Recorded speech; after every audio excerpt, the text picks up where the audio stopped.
before we took the break, we listened and sampled what some of the viewers had to say regarding the news that has been on the headline. And there was a lady who was saying that sometimes we tend to exaggerate. And I was coming to you, Victor, and we do know the saying that if it bleeds, it leads, basically. And in regards to your thoughts on her comments, whether we exaggerate, but it also weighs into what you are saying. There's a lot more. That newspaper has a lot more in the pages that is there, but mostly people stick to what's in the first maybe 3 or 4 pages. Which is very sad, because we don't over-exaggerate. Journalists are trained people. There is, I mean, before Standard reaches this headline, it's not Mike who just wake up and put there. There are editorial meetings, conferences where people discuss. People fight over headlines, editors over. So it's not a simple thing like somebody just wakes up and places things. So there's a thought process that goes into, by the time a decision is made for a newspaper or a TV station to lead with news, there's a process. And this thing is what I've talked about. People must allow editors and journalists to exercise their professional discretion. And sometimes these programs are good, and we're encouraging media houses to open up public editors so that they help people, media literacy on how decisions are made before stories are picked. This helps, it will help people to start understanding so that we avoid this pedestrian criticism of journalism. Everybody has become an expert on how media should have done this and not. And you ask them, if media is that easy, why can't you open a media house yourself and start one and we'll see how it is. But we appreciate criticism. Professional criticism is healthy, it helps in peer review, but it's not that journalists exaggerate. But be aware also that journalists are human beings. In one case, we make mistakes, and people make mistakes, and whoever made mistakes, sometimes we correct. And sometimes internally, how many people are suspended every day for mistakes they make? Right. But we don't announce them. So people must appreciate that journalism, but remember, journalism is a high-pressure job. That things happen so fast that sometimes we make, but let's make criticism. Journalists are not obsessed with trivialities. Journalists go through a thought process. People plan stories. People look at what their competitors are doing, what stories they carried yesterday, what feedback they are getting from their online platforms before they decide on which stories to go with and lead with. All right, Evans, you're a journalist. There is not enough of good news, according to some. Your thoughts or your comments on that? I think the impact and influence of news media on crime and victimization is what is very critical. And we're listening to what the lady was talking about, that she's been watching TV and everything is about murder, murder, murder. I think journalists need to understand that that impact. And I think Victor will agree that there's guidelines on how to report crime or crime reporting. And mostly is that victims or even family members and friends of victims are often sometimes find themselves at the crossroad of media competition, where sometimes stories even come out before they have been informed. Or sometimes stories come out without seeing the trauma that the stories can cause to the victims. And that is also something very important. And we see also the profiling of the stories. I mean, when you're doing a feature story, for example, breaking news on a crime story, this is something you're actually going on ground when it's happening, when the families of the victims are still on trauma. And the way you report it also can have an impact to the victims. Looking maybe a feature story where you need to gather a lot of information, but also not forgetting that the high-profile stories where you need, where maybe the story is going, like what is happening now is like a high-profile stories on crime, where the social, the political, the cultural impacts of these crimes to society are what are being enlightened, as opposed to just competition among the media. So I think also the public need to be very fair, as Victor says, when it comes to criticizing how the media is bringing out this kind of stories. All right, Dr. Nyabuga, as you still weigh in on that, let's now look at the actual stories that we've been covering. And the headlines, of course, for the last, let's say, week and a half, has been that of Monica Kimani, and of course, the twist being in by just how things have happened, and some may call it murder most foul. But your thoughts on the coverage so far on that particular story? The arguments in various platforms that the media is pandering to fear, that there's fear news all over. And this is based on the fact that newspapers must sell, news must sell. And that is not necessarily a bad thing. Sensationalism sometimes is good in terms of capturing the people's attention. But sensationalism is bad when it's not accompanied by substance and facts. And I think this is what people are actually looking for. And as I said earlier, if you look at a newspaper, for example, all the pages of the newspaper, I think mostly they're good news. So the bad news are, balanced out by maybe bad news and good news, sometimes balanced. And sometimes this is what people actually are interested in. As we know, one of the key determinants of good news to media is bad news. Bad news relating to murder, bad news relating to accidents, and such issues. So sometimes we don't want to be elitist in terms of prescribing what people ought to consume, what people ought to be interested in. Of course, it is important that newspapers and media houses focus on genuine public interest issues. And that is what they are always looking out for. So if you look at the newspapers, for example, all of them today, the Standard as police pursue four friends Irungu called for advice, and there is a similar story in The Nation, Monica's Juba links.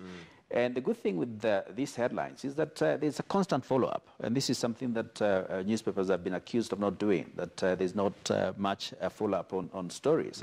But for the last 2-3 weeks, I think we've seen headlines on these young people that have been killed, and related stories. And I think this is what interests the public. We shouldn't assume that we know better what interests the public.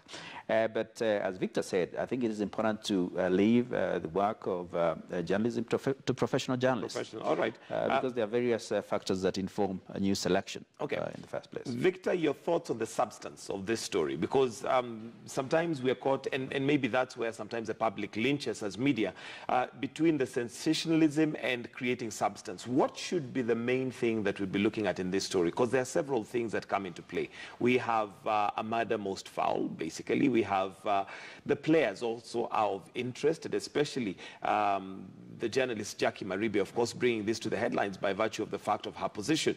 You also have Monica, who is a pastor's child, but running a business in South Sudan, but again, now other links coming up. What should be the main thing we'll be following up here? I think that lives that have been lost, that can't be. We can't move away. Look at the Obado story, look at the Monica story. Lives have been lost. And these lives have been lost and never come back again. So that's something we must look at. Circumstances that led to this death, both as a story, but both as a lessons. What are the lessons? I mean, when somebody tells you I'm in Dubai or Juba doing this, what are the issues? So those are things that we must look at. I mean, we are already talking about corruption in this country. The issue of illicit flow of money is a major thing. When people say there are a lot of South Sudanese in the country or other tribes in this country who have so much money, and the people are asking these hordes of money. In one of the newspapers, there was a story where people are walking with huge amounts of money in boots in the vehicle because of the new banking rules. And when we are talking about inflation rates, what are the implications of that? So already when KRA is talking about falling revenue collection, when people are moving with money like this in cash, obviously it has implications on revenue collection. So to me, that's a huge story in the sense, illicit flow of finance, lifestyles, like we were talking about.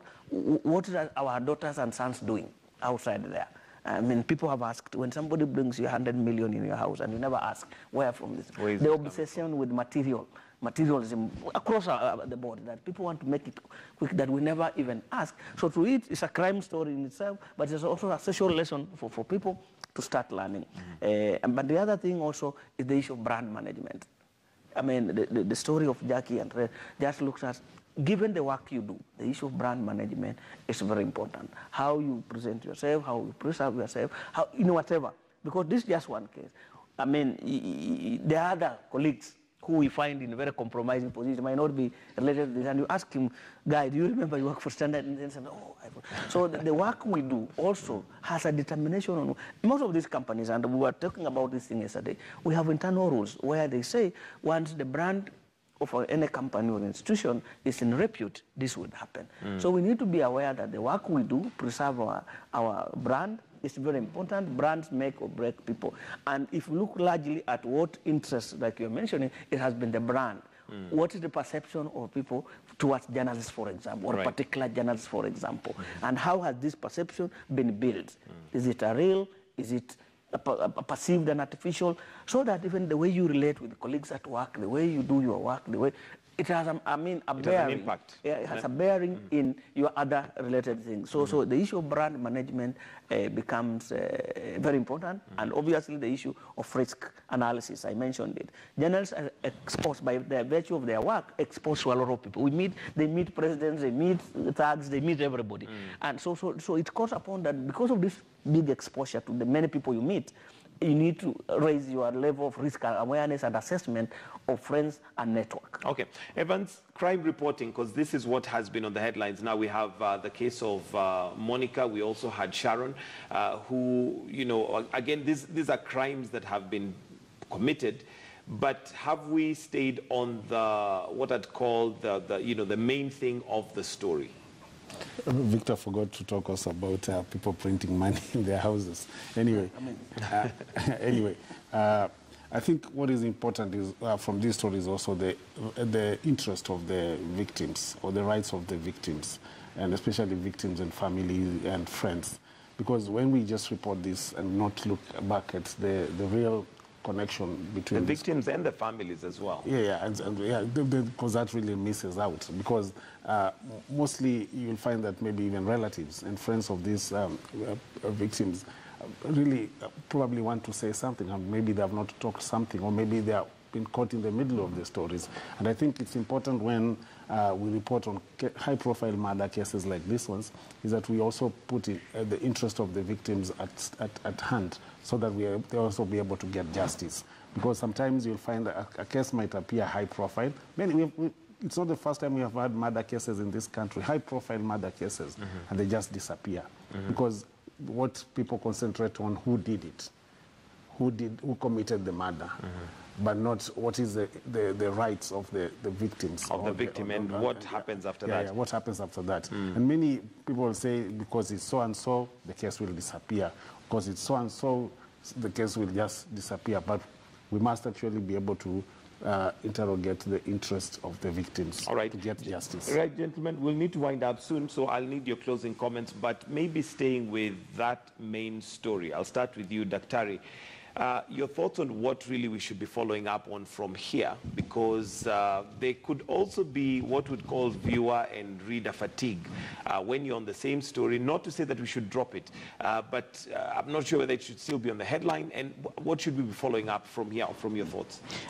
I think one of the things that maybe media houses and journalists haven't done is interrogate the consequences of some of these headlines on the psychological and mental health of Kenyans, and how sometimes continuous coverage of these issues desensitizes us of crimes such as homicide or murder.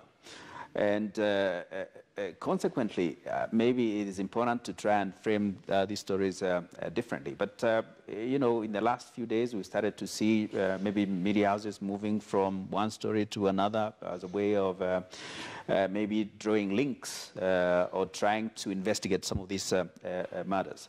But there's so many other stories in this country that ought to get headline space and prominence and such matters. Issues of referendum, for example, and how that is going to affect Kenya's development, economy, socio political issues. I think those are matters that maybe should be given more prominence now, and maybe the murders ought to move to the inside pages. But nonetheless, these are interesting issues that get us to think about what are the values in this country, values in terms of what it is that we privilege. Material wealth, as Victor said, seems to be something that occupies. All right, Victor, your closing remarks. And I would love to see any of these newspapers and the TV with splashes of journalists who have been harassed, beaten, and their cases have never been picked up. I mean, how do we ensure that journalist colleagues who have been, and the number is now 47, and nothing has ever happened? Can we influence an agenda around the issue of investigation, prosecution of perpetrators of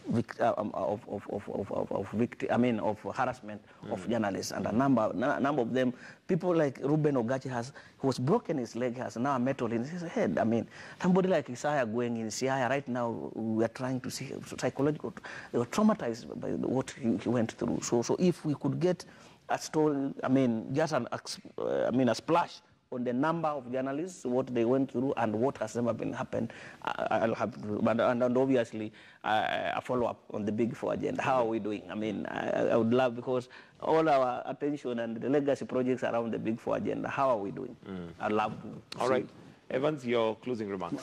Michael, have you ever imagined that one day the perpetrator of these crimes against journalists, his photo and his stories on the headline of a newspaper, whether he's a junior most police officer, and he can earn a full page or maybe the headline with his picture to shame, to be able to expose that these are the people who are behind abuses and violations against journalists. That would be more interesting than also just trying to talk about the journalists themselves, but also let's also talk about the perpetrators, to be able to shame them, to be able to just bring them out. And I think they will be held to account. And more importantly, I want also maybe also to see relatives, family, parents of the victims of murder being able to be given a voice in the newspaper. That should be. Thank you very much, Ivan Zofula, who's a journalist, Victor Bwire, Programs Manager, MCK, and Dr. George Nyabuga, who is a media and communications lecturer at University of Nairobi School of Journalism. Gentlemen, thank you for joining us in the newsroom this morning. And, well, that's where we wind up the newsroom, and we are now going to take a look at international news.